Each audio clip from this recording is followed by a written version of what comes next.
So చాలామంది నెయ్యి, త్రిఫల చూర్ణం, అశ్వగంధని బాగా వాడుతా ఉంటారు. అది నిజంగా ఒక మిరాకిల్ క్యూరేనా? సో నెయ్యి అంటే ఘీ.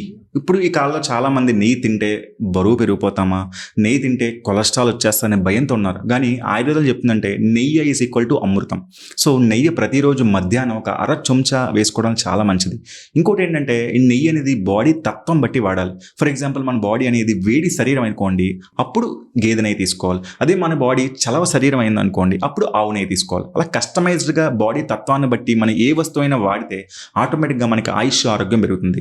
నెక్స్ట్ మీరు అడిగిన క్వశ్చన్ అశ్వగంధ అనేది చాలా మంచి ప్రోడక్ట్ అండి. ఇది వాడడం వల్ల ఆయుష్, ఆరోగ్యం, నిద్ర అన్నీ పట్టి దాంతోపాటు స్ట్రెస్ తగ్గించి మంచి మానసిక దృఢబలత ఇస్తుంది. సో అశ్వగంధ అనేది ఎలా తీసుకోవాలంటే ఒక హాఫ్ టీ స్పూన్ నైట్ మిల్క్తో కానీ వాటర్తో కానీ తీసుకోవడం చాలా మంచిది.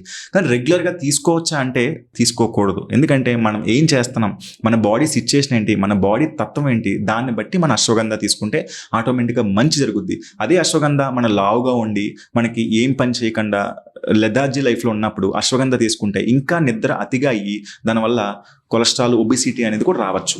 సో అశ్వగంధ అనేది ఎప్పుడు తీసుకుంటే మంచిదండి, ఒక డాక్టర్ అండర్ కంట్రోల్లో మనం తీసుకుంటే మంచిదండి. సో త్రిఫలా చూర్ణం దీంట్లో కరక్కాయ, తానిక్కాయ, ఉసిరికాయ ఈ 3 కలిపి ఉంటాయి. ఈ 3 తీసుకోవడం వల్ల 3 దోషాలు తగ్గుతాయని చెప్పి ఆయుర్వేద జీవన విజ్ఞానులు చెప్పారు.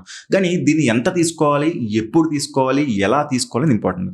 చాలామంది మలబద్ధకం వల్ల ప్రతిరోజు త్రిఫలా నైట్ తీసుకుంటూ ఉంటారు. కానీ త్రిఫలా అనేది రోజు తీసుకోవడం మంచిది కాదు అని ఆయుర్వేద విజ్ఞానులు చెప్తున్నారు. ఎందుకంటే త్రిఫలా అనేది చాలా రూక్షకరకమైనది, అంటే చాలా అరుగుదల చేసేది. సో ఈ త్రిఫలా చూర్ణం అనేది మనం బాడీ యొక్క తత్వాన్ని బట్టి, సిచ్యుయేషన్ బట్టి అప్పుడప్పుడు తీసుకోవచ్చు తప్ప రెగ్యులర్గా అయితే తీసుకోకూడదు.